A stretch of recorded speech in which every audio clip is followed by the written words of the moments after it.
Hi, good morning. I see we have people joining us here. Welcome and thank you so much for signing up today. I'm Lisa from the Law Library, and with me is David Carr, who's our speaker today. Before we get started, I just wanted to cover a few housekeeping items. One, I wanted to let you know that this is a CLE presentation, of course, and we will be issuing certificates by email later today to those of you who are verified to have appeared in Zoom. And there also will be a survey link at the end of the program. We do appreciate anyone taking the time to give us some feedback. We're always looking for feedback on our programs, as are our speakers. And then as far as this presentation, it is interactive today. You will be able to ask questions of David.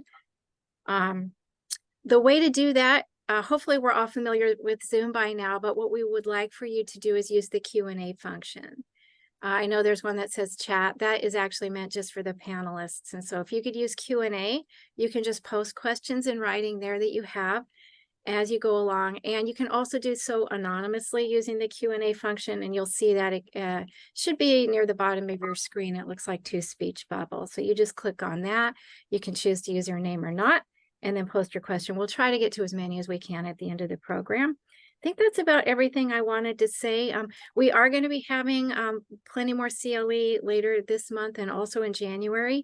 So any of you looking for CLE, check out our website, sandiegolawlibrary.org, under classes, and you'll see what's coming up and you can register. And with that, I'll turn things over to David.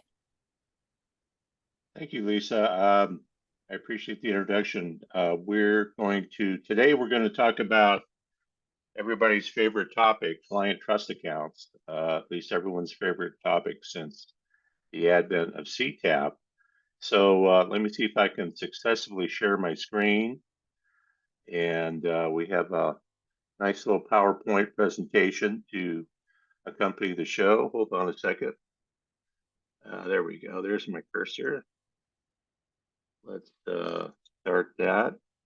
And I'm not real good with titles, but I call this one CTAP and You. And you presumably are a lawyer who's more than likely subject to the CTAP requirements. So we're going to talk about CTAP. We're going to revisit some of the fundamentals of client trust account. What goes in a trust account, what can't go in a trust account. We're going to revisit some of the other rule changes that have been enacted kind of in parallel with CTAP. And then we're going to talk about what happens when things go wrong. What kind of remedies does the CTAP have, and how does that process work? First, let me introduce myself. My name is David Carr. I've been doing legal ethics now for 35 years, amazingly enough, more than half my lifetime now. So hopefully I'm starting to get good at it. I worked for the State Bar for 12 years as a discipline prosecutor and as a manager. And for the last 22 years, I've represented lawyers in private practice in State Bar discipline proceedings. I also give lawyers legal advice on legal ethics, hopefully legal advice on the ethical rules and how to comply with the ethical rules. And I also help lawyers, or what I call proto-lawyers, become real lawyers with admissions work before the Committee of Bar Examiners. So with that, before we begin, let's have a word from our sponsor. There he is, the man himself. Amazingly enough, I sometimes encounter lawyers who are not familiar with the whole Tom Gerardi scandal. I guess scandal is a good word. There's lots of other words that might apply, but scandal's a pretty good word. But I'm assuming that most people know who Tom Gerardi is and why we have all these new requirements that we're going to talk about with CTAP. But for those of you who might not be familiar with the background here, Tom Gerardi was probably the preeminent personal injury mass torts lawyer in California for a long time. Tom Gerardi was the first lawyer to win $1 million verdict in a California courtroom in 1964, and he went on to a pretty amazing career until scandal broke a couple of years ago, 2 or 3 years ago. And when evidence came out that Mr. Gerardi had been misappropriating large sums of money from his clients, and the estimates about how much money was stolen vary, but I've heard estimates as high as $100 million. In addition to that, Mr. Gerardi was subject to a number of complaints, something on the order of, before he was ultimately disbarred last year, 150 complaints to the state bar that did not result in discipline. So Gerardi is, I think, fairly described as an earthquake in state bar circles. And so the state bar has reacted to this massive scandal. The state bar, and part of that scandal is the state bar's candid admission that it made mistakes in handling the Gerardi complaints. And so this has precipitated a bunch of new changes, a bunch of new rule changes, and I think fair to say attitude changes on the part of the state bar in reaction to the massive Gerardi scandal. I'll share my one Tom Gerardi story, which is pretty slight. Mr. Gerardi taught me medical malpractice at Loyola Law School 40 years ago. And I'll have to say, as a adjunct law professor, he was a very good teacher, very funny, very personable. He was kind of the best way I could describe him is he was a fat guy in a badly fitting suit who looked like he just got off the Greyhound from St. Louis.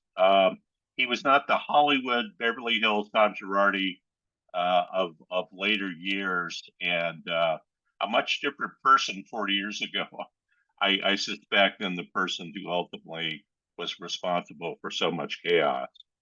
But Mr. Gerardi and the state bar's reaction to Gerardi are why we're talking here today. I think about CTAP, and with that, we'll get right into CTAP. CTAP is called the Client Trust Account Protection Program. And the whole purpose of CTAP, among many other initiatives from the state bar, is try to proactively prevent anything like the Gerardi scandal from happening again. Of course, lawyers stealing from their clients is not new. It's been going on since probably there were lawyers and clients. But nothing like the Gerardi scandal has come to light in the history of certainly the California State Bar, and certainly nothing like the California State Bar's frank admission that it mishandled the Gerardi situation has come to light. So, of course, lawyers will continue to steal from their clients, some lawyers, but the whole point of CTAP is to sort of create a new layer of regulation on top of the discipline system that's meant to try to prevent anything like the Gerardi scandal from happening again, and moreover, to prevent anything like the embarrassment the state bar experienced with its handling of the Gerardi scandal from ever happening again. I think I can be forgiven if I say there's a certain amount of public relations going on here, but we have to live with it, and good lawyers are unfortunately the ones who are going to be impacted by Mr. Gerardi's rather massive sin. CTAP is authorized by the California Supreme Court with new California Rule of Court 9.5.5, and that rule requires the state bar to establish something called CTAP, the Client Trust Account Protection Program, and basically as part of CTAP, 3 components: an annual trust account certification, annual client trust account registration, and a self-assessment. This is, as we'll see when we get to the to the parallel state bar rule, Rule 2.5, this is embedded in the licensing function of the state bar. So what's going to happen every year when you pay your bar dues, you're going to have to go through an exercise, an online exercise with certifying, first registering your client trust account so the bar knows the that you have a trust account. The bar knows what bank, they know the account number, they know, and they're going to ask you to certify the amount of funds you have in the account. You're going to have to annually certify that you're cognizant of all the rules and regulations regarding client trust accounts. And you're going to have to go through the self-assessment tool, which is designed to basically make sure that you are up to speed on all the rules and regulations. And if based on that information and maybe other information, you may be subject to what's called a compliance review.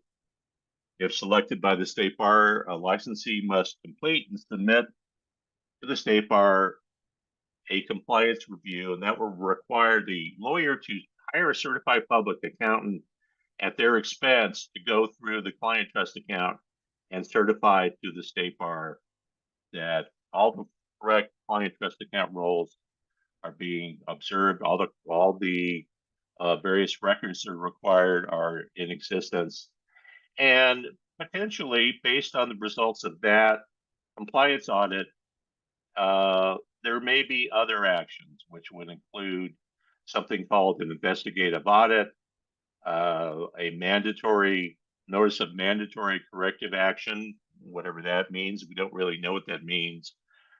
Presumably, it'll be a warning to fix your client trust account or else. And then a referral, I guess ultimately a referral for disciplinary action. Client trust account rule, the violation of those rules are some of the most serious discipline that can be meted out by the state bar and the California Supreme Court.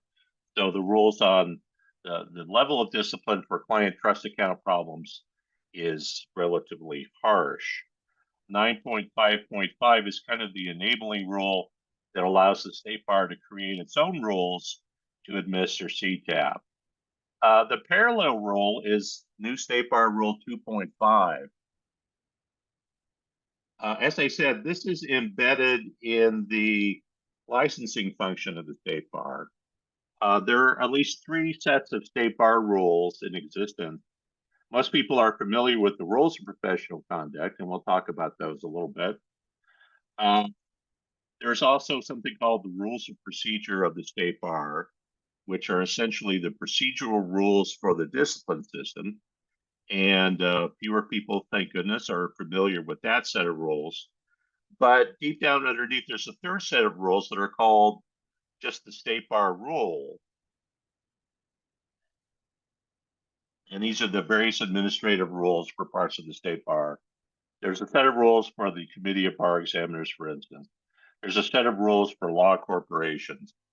And there's a set of rules for licensing. A new state bar rule 2.5 sits in the licensing section because this whole CTAP exercise is considered part of what's necessary for you to maintain your law license. 2.5 includes definitions that we'll talk about. It includes a provision for the annual trust account certification, the annual trust account registration, annual self-reporting, which means the affirmation that you have to check when you pay your bar dues that you're aware of all the rules and that you're complying with them. And finally, a reporting deadline. The reporting deadline was extended last year. This year, the reporting deadline is going to be the day you pay your bar dues.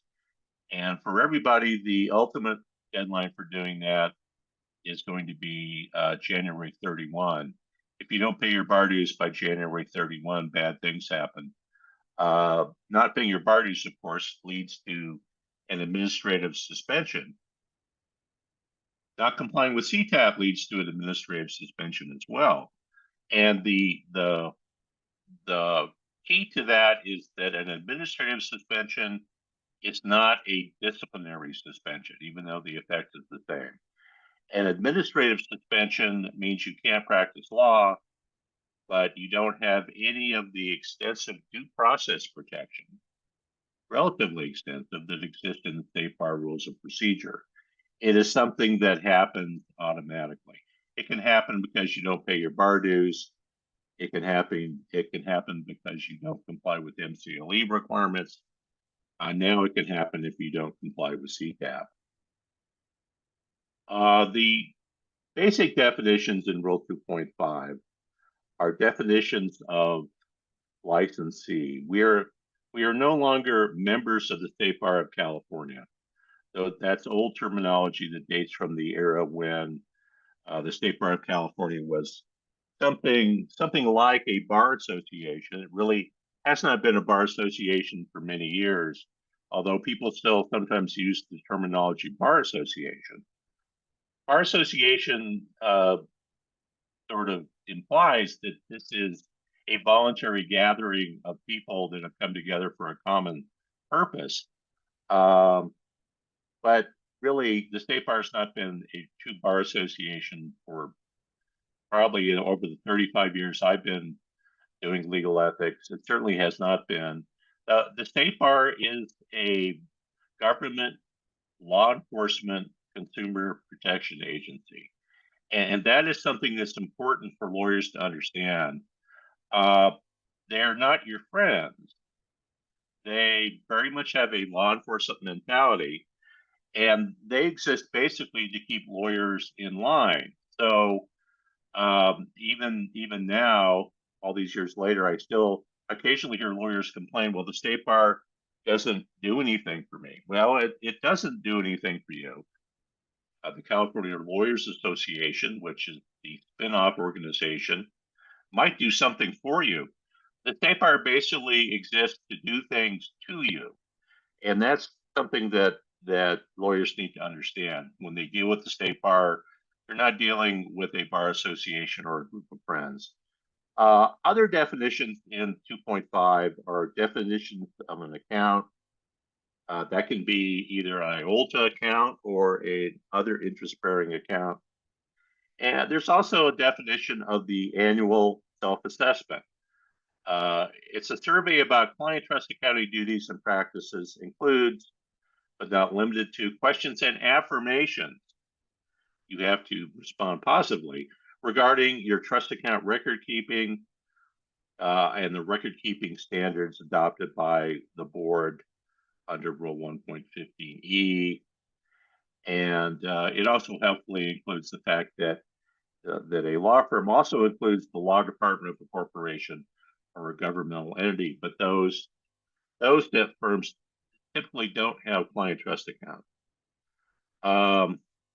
Essentially, what CTAP requires you to do is annually certify, report at any time during the reportable time period if you were a quote licensee of responsible for client funds entrusted by others, including clients under Rule 1.15. One of the things that the revised version of the client trust accounting rule 1.15, which went into effect in 2018, is that it refers not only to clients, but clients and others who may have an interest in client trust account funds, including lien holders. Report whether you are a licensee, and if you were a licensee responsible for client funds, then you must certify that you are knowledgeable about and in compliance with the applicable rules and statutes governing a client trust account and the safekeeping of funds entrusted by clients and others. So you have to basically certify that you know all the client trust accounting rules. And Rule 1.15 is a lot to know. One thing that I always try to emphasize with lawyers is that MCLE programs are great. At least most of them are great. They're good, but they're not a substitute for actually sitting down and reading the rule. One thing you must do is read the rules, and that's challenging because the rules of professional conduct are longer than ever. But I really, really, really encourage you to, at the very least, as part of coming up to speed on client trust accounting stuff, sit down and read Rule 1.15. It's a long rule. You might have to read it more than once. I read it. It seems like I read parts of it every day. But there's no substitute for actually reading the rules of professional conduct. Relying on what you learned in law school is dangerous because things have changed. And Rule 1.15 is substantially different than the predecessor rule that existed before 2018. So I want to encourage everyone to, at some point, actually read the rule. Registration means that a licensee,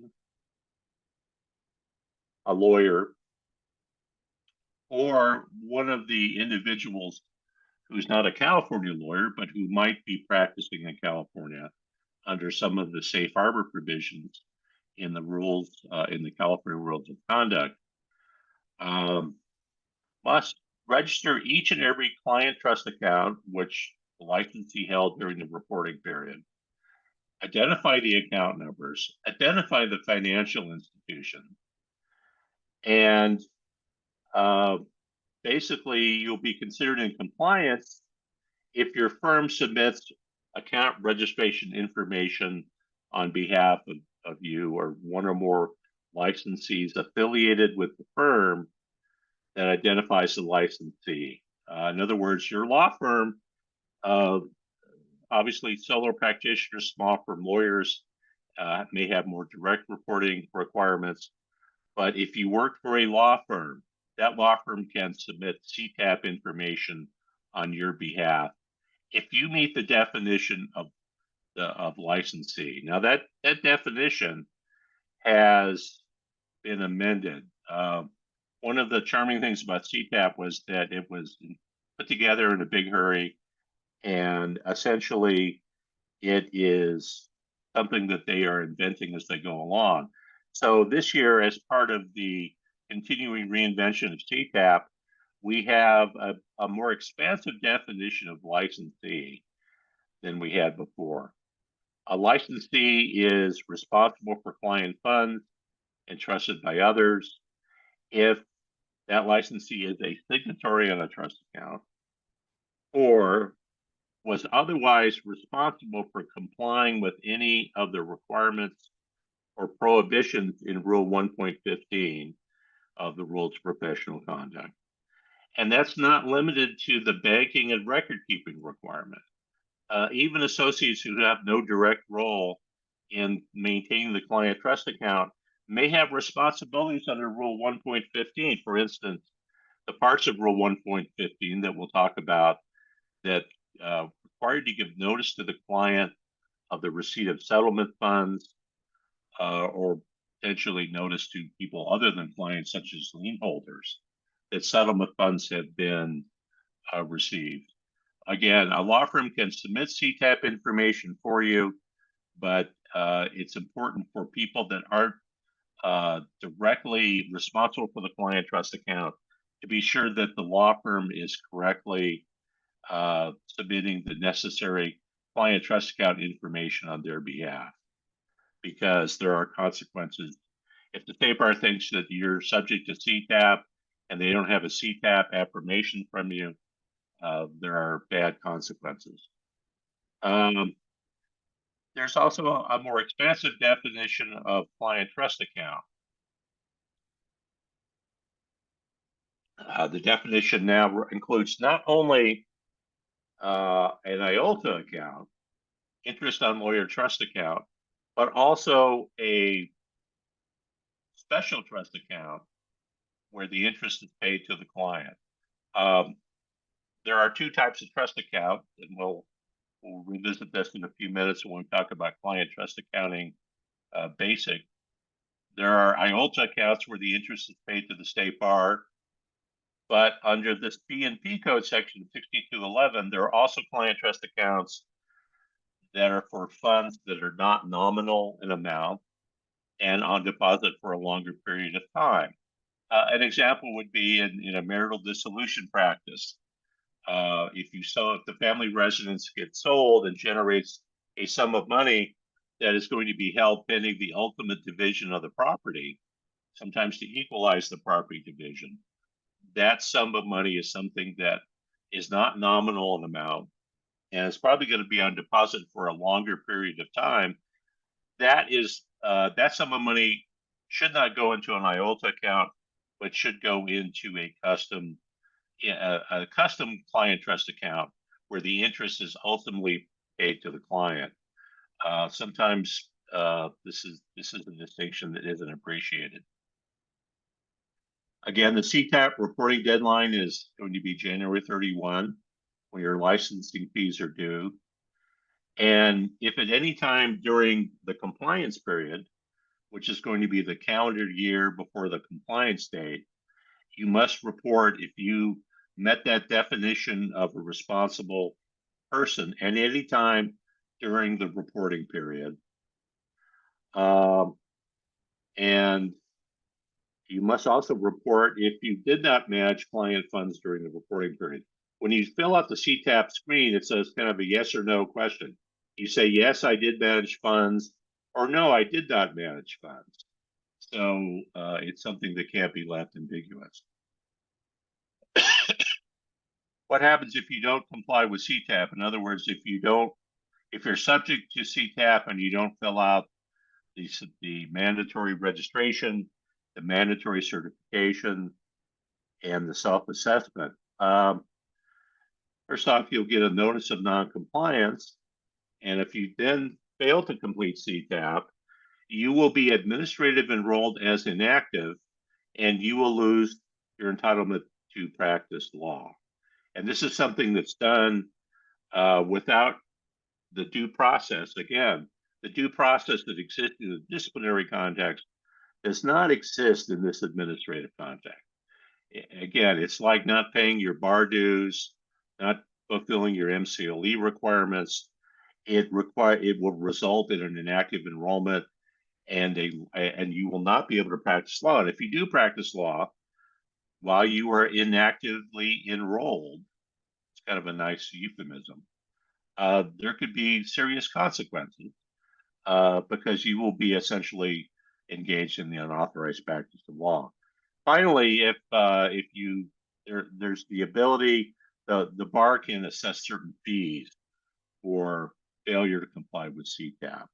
And there's I think a fee schedule somewhere in the state bar rules, not the rules of procedure of the state bar, but the underlying state bar rule.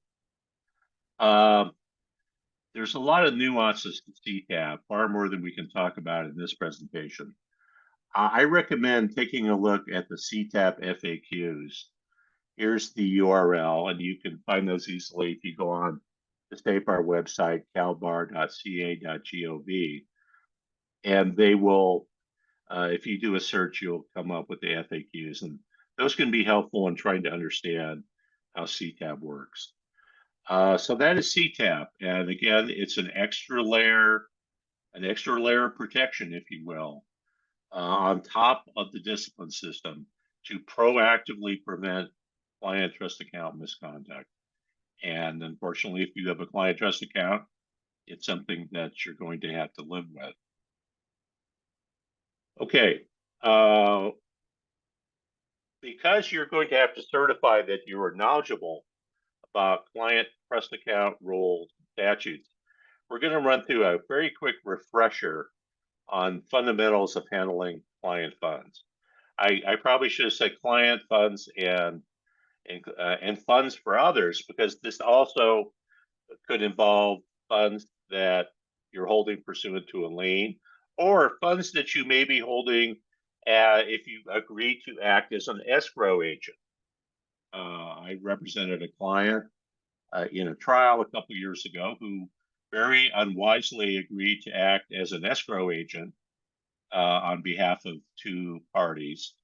who were consummating a business deal, and there were the disposition of the funds went awry, and that lawyer was uh, charged with misappropriation, not because he mishandled a settlement or advanced fees, but because the escrow monies were inappropriately distributed, not in accordance with the deal that the parties had negotiated as part of a business transaction. So let's go through a few of the fundamentals. Many of you already know these, but it's always good to refresh your recollection. First off, as you probably know from law school, why do we have all these rules regarding client funds? Well, the relationship between an attorney and a client is the fiduciary relationship, which is a relationship that means you have the duty to put the client ahead of yourself. A fiduciary is somebody who puts the interest of the other party to the relationship ahead of their own interest. The attorney-client relationship is probably the ultimate example of a fiduciary relationship. And as I like to tell my clients, it means that your relationship with the client is not a level playing field. You owe duties to the client owes very few duties to you. And so you should always understand that when push comes to shove, you're going to be in an unequal position with the client. And that's part of why we have all these rules of professional conduct. And this is also part of why that we have the availability of damages in a civil context for a breach of fiduciary duty. The rules of professional conduct are helpful to define your fiduciary duty, but they don't fully define it. There is a large sort of undefined area of fiduciary duty. The way I like to think of it is that fiduciary duty is like a big lake, and the rules of professional conduct are markers where that water is especially deep. And that includes the duty to, when you hold client funds, to hold client funds on behalf of the client in accord with the rules of professional conduct. Our chief rule is Rule 1.15. Again, read it more than once. It says that all funds received or held by a lawyer on behalf of a client, and here's the gloss added in 2018, or other person to whom the lawyer owes a contractual, statutory, or other legal duty, a lien holder, maybe a medical provider, maybe a party to an escrow agreement, including advances for fees, costs, and expenses, shall be deposited in one or more identifiable bank accounts, labeled trust account, maintained in California. 2018, the rule was amended to make it clear that this includes advanced attorney fee. Wasn't clear before 2018, but money held for costs or money held as advanced attorney's fee, money that you intend to earn down the road, but you haven't earned it yet, is now also subject to the client trust accounting requirement. Criminal defense practitioners out there, if you're doing work on a flat fee basis, you need to be aware that taking those funds may constitute funds held on behalf of the client and must be deposited into a client trust account unless you comply with the safe harbor provision. We'll talk about that in more detail. Conversely, if you don't hold client funds, you don't need a client trust account. Sometimes lawyers, law school graduates, will graduate from law school and they will have this idea that they must open a client trust account. It's not required that you have a client trust account. It's only required if you're going to hold client funds. And although that definition is expansive, there are many types of law practice where you're not going to be holding client funds.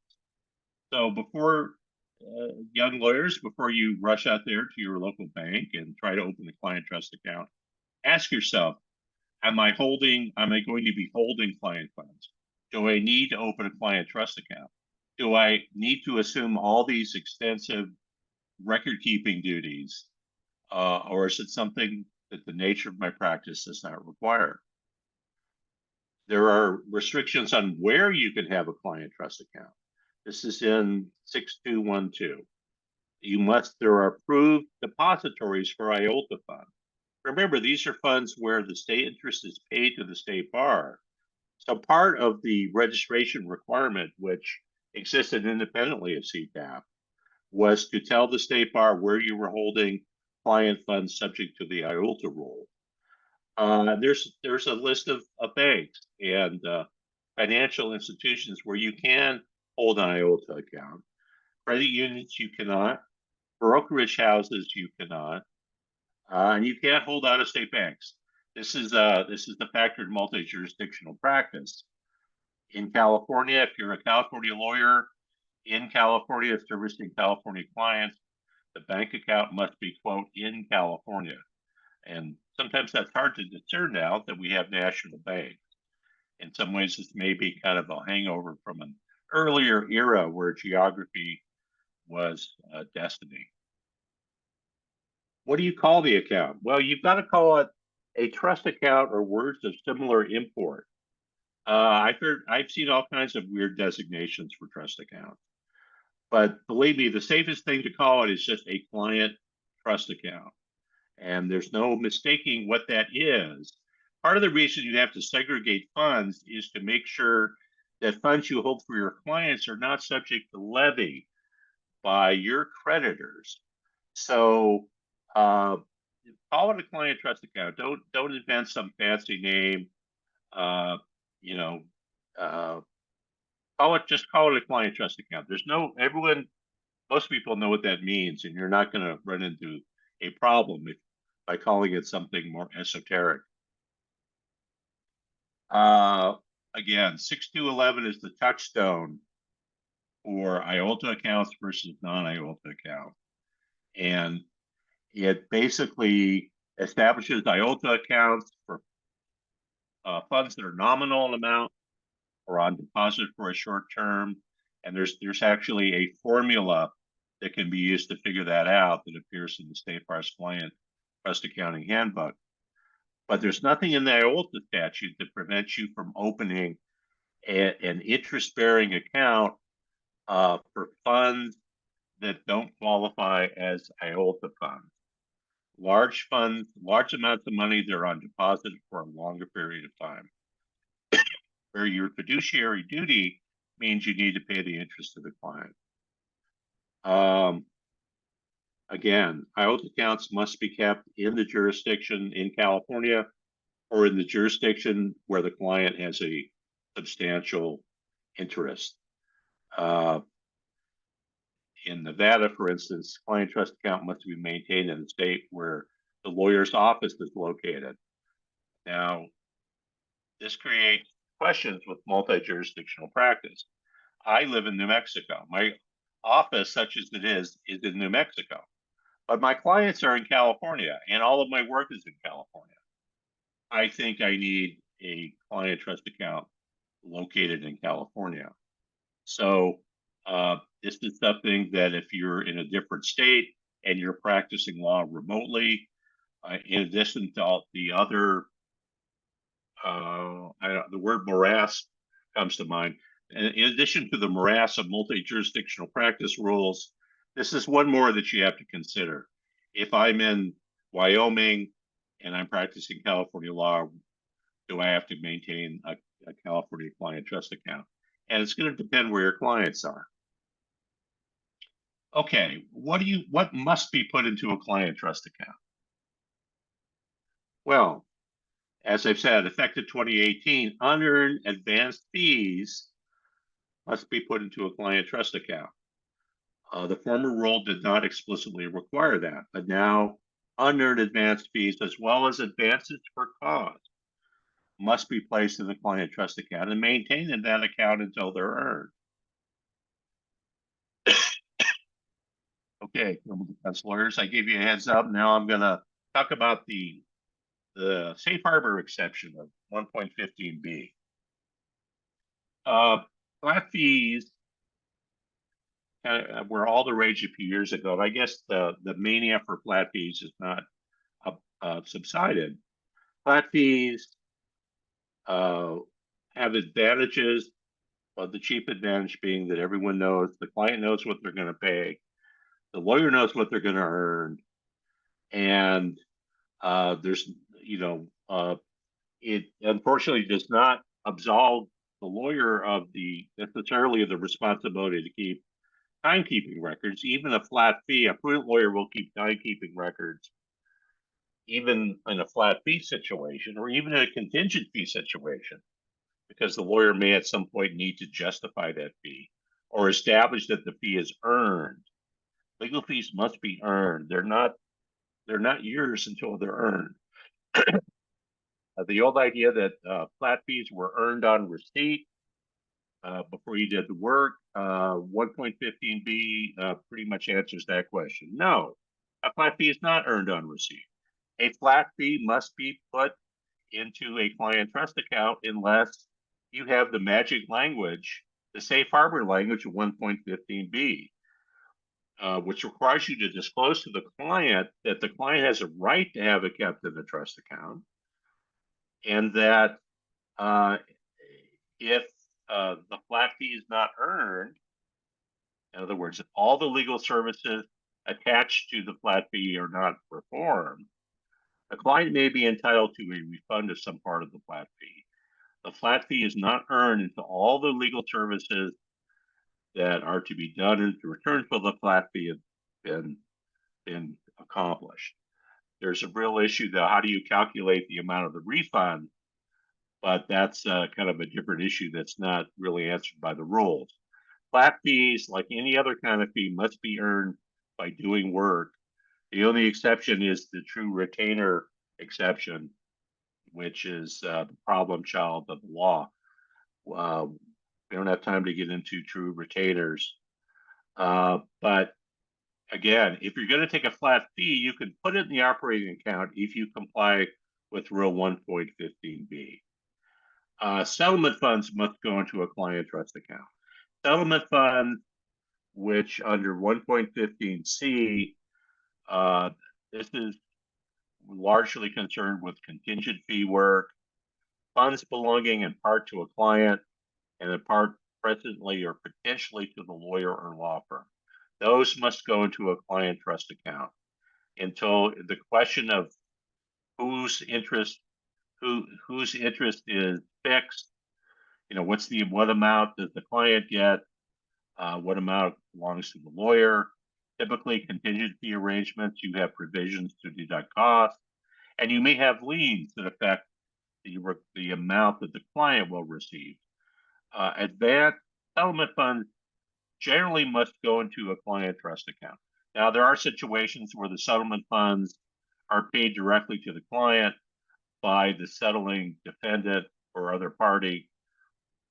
Those might not need to go into a client trust account if there's no chance that those funds might belong to somebody else. But in a typical contingent fee situation, those must go into a client trust account. Funds held for the benefit of third parties, medical liens, escrow holders, proceeds from the sale of community assets. Now, it's not clear whether funds subject to an attorney lien must go into a client trust account or not. Generally, attorney fees don't go anywhere near a client trust account under the principle of strict segregation. But some people believe that it would be wise, based on the reading of Rule 1.15, to put funds that might be subject to an attorney's lien in the client trust account until the question of whether what the lien is, what it is for, what amount it is fixed. Under the general rule that disputed funds must go in the client trust account. Now, it's important to know that we have a new rule as of 2023. You have a duty to notify the client or other person who might have an interest in the funds, including a lien holder. We've always had the requirement that notice be given promptly, but now promptly is defined as 14 days. One of the sins Mr. Gerardi committed was receiving settlement funds and not telling his clients, either not telling his clients or not telling his clients for a long period of time that they received the money. Now, New section 1.15D says that actually 1.15D subsection 1 says that a lawyer must notify the client or other party within 14 days. And disputed funds must remain in trust until the dispute is resolved. This is why it's a good idea, contingency lawyers, to have your clients sign a disbursement sheet. So you're clear that there's no dispute that these are the sums owing for costs. These are the sums that are going to be paid as attorney's fees, and this is the amount the client is going to get.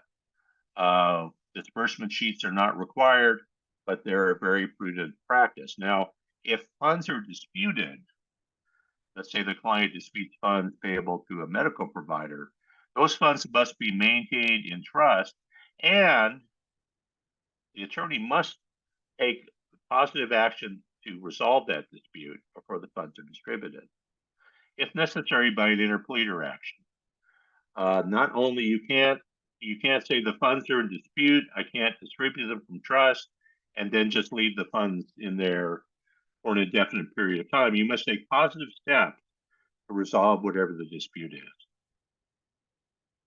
Now, here's another new rule that's important to know. We always had the duty under 1.15D7 to promptly distribute funds as requested by the client or other person. Undisputed funds must be promptly distributed.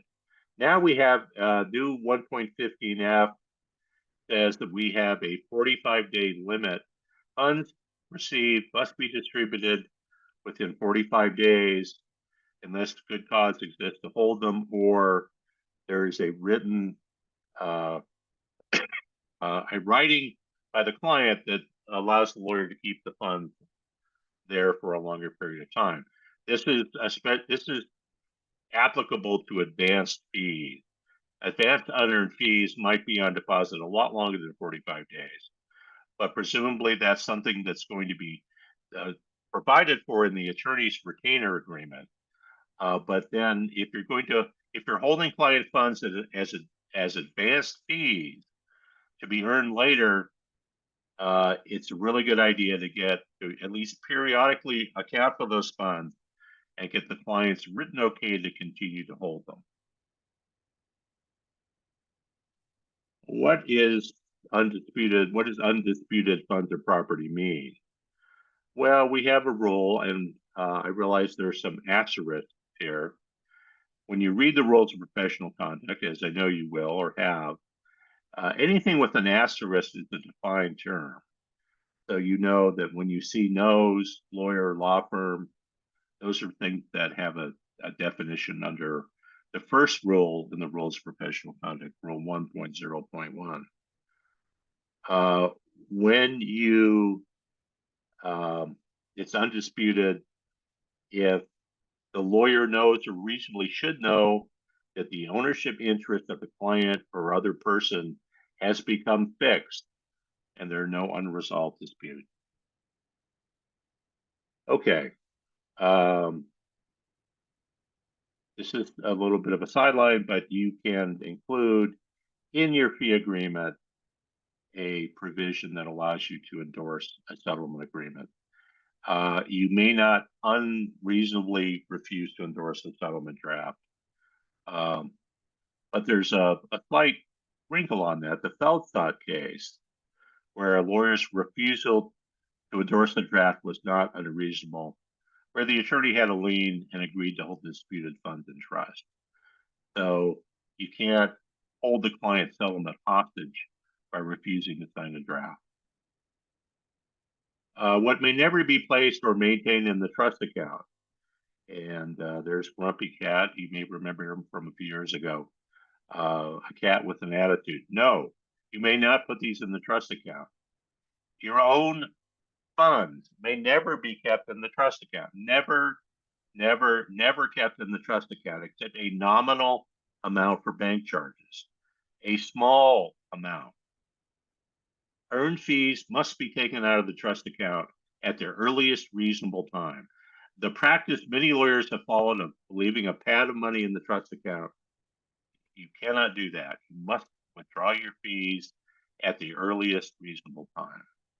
True retainers, we don't have time to get into them, but a true retainer is money paid for availability.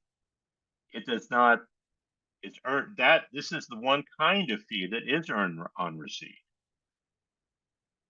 Those cannot go or stay in a trust account. Again, the duty to notify the client promptly, not only clients but lien holders, and the duty to distribute the funds promptly. Now, one of the duties is to account in writing to the client or other person to whom the lawyer holds funds or property. This is not triggered by a client demand. It's not the section of 6048 that requires a client bill on 10 days demand. This is not subject to that 10-day demand. You must promptly account to the client for client funds. So it's a good idea to make that a regular part of your practice. Send your clients a statement at regular intervals, monthly, and tell them how much money you're holding in trust. The accounting rules apply to unearned advanced fees, and the specific rules are set forth in a statute, 6148B. And when you account to the client for unearned advanced fees, you must apply these standards. Clearly state the basis, the amount of the fees, the basis for calculation, or other method of determination of the fees and costs.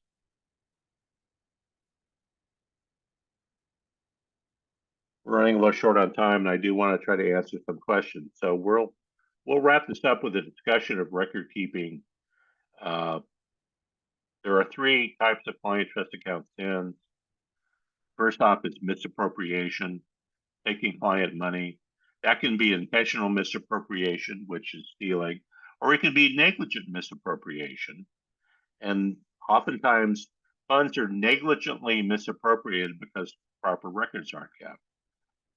That's sin number one. Sin number two is commingling, leaving your own funds in the client trust account or using the client trust account for personal purposes. The client trust account is a parking place for funds, and those funds have to be distributed either to the client or to the lawyer or to a lien holder within a certain amount of time. And the way to distribute them is to pay them directly. When it comes to your own attorney's fees, the way to distribute those is transfer those funds to a general operating account. Paying your own creditors from the client trust account is regarded as commingling. You must keep four kinds of records: a general journal, client ledgers, your bank statements. Sometimes you won't get them from the bank, but you could download them. And importantly, here's a trap for the unwary.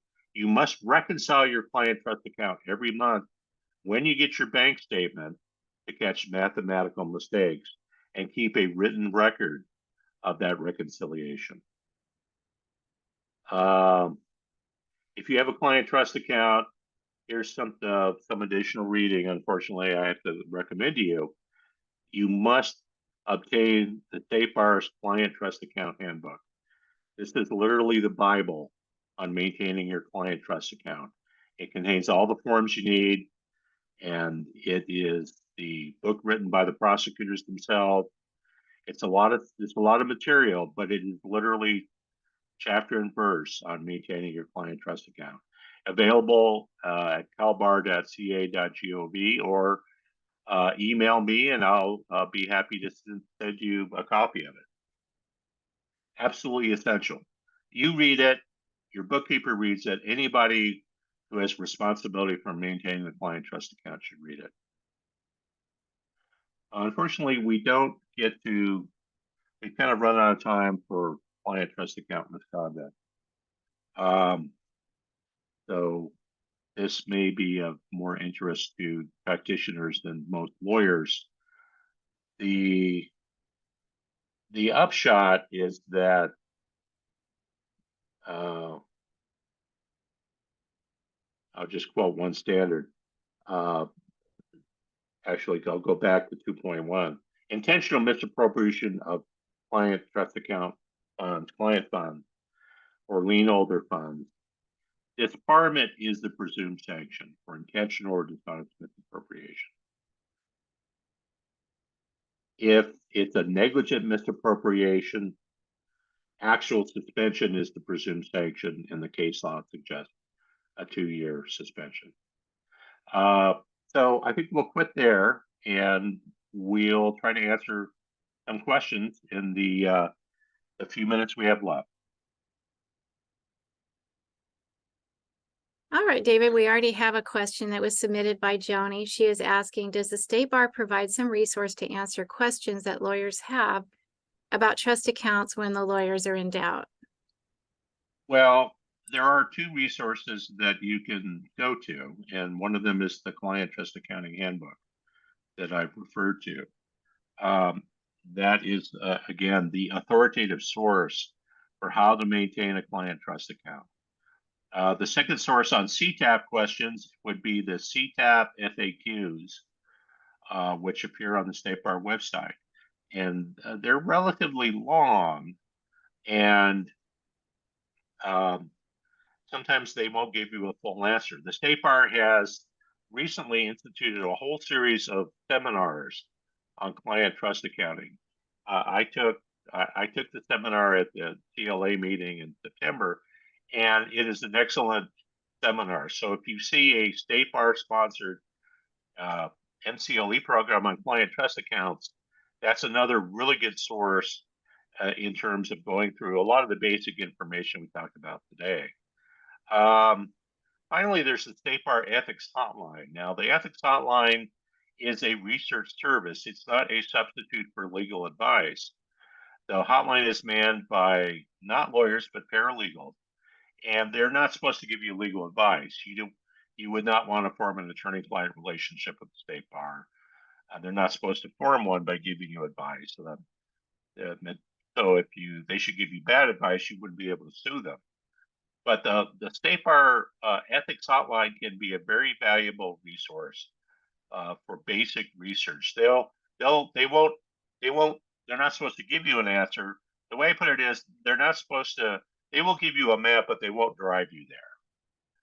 And finally, some local bars, the San Diego County Bar Association, also has a legal hotline that serves a similar function. Again, they'll give you a map, but they won't drive you there. So those are the basic. Those are some of the free resources that you have. The County Law Library has an excellent section on legal ethics, and I always recommend the Rudder Group Guide on Professional Responsibility by Mark Tuff. And I know the Law Library has that resource.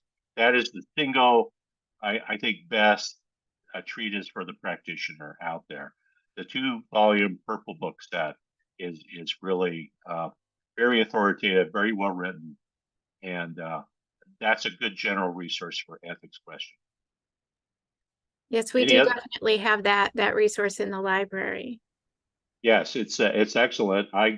You can get that on some Westlaw plans or other research services as well. Mm-hmm. Any more questions? Okay, I don't see any right now. Last call for any questions if anyone has one. We're almost out of time today. And while we're waiting to see if anyone has one, David, how can people get in touch with you if they want to do so? Well, my website, www.ethics-lawyer.com, is basic information on me. If you want to email me, I'm happy to respond to email questions. Email is dccarr@ethics-lawyer.com, and that's also on my State Bar membership records profile. If you look me up on the State Bar website, you'll see my email address. Okay, and we just had a comment from Mary Russell. She said, thank you and happy holidays. Anonymous attendee, I will be emailing out the CLE certificates this afternoon to everyone who's verified in Zoom as having attended. And then one last question for David. What happens if a complainant withdraws a state bar complaint against a lawyer? Well, the state bar is not bound to withdraw it. There's actually a rule of procedure on that. State bar complaint, the complainant may purport to withdraw a state bar complaint. That doesn't prevent the state bar from going forward. The state bar knows that oftentimes those withdrawals are prompted by pressure from the lawyer. Sometimes there's an agreement to withdraw a complaint. That in and of itself is a cause for discipline. But just because the complainant says withdraw my complaint, the state bar doesn't have to honor that request and can go forward. Okay, with that, we're out of time. Vanessa, thank you for your comment. Sandra, thank you. Several people saying thank you for the informative presentation, David. Thank you. Thank you, everybody. Thank you, David.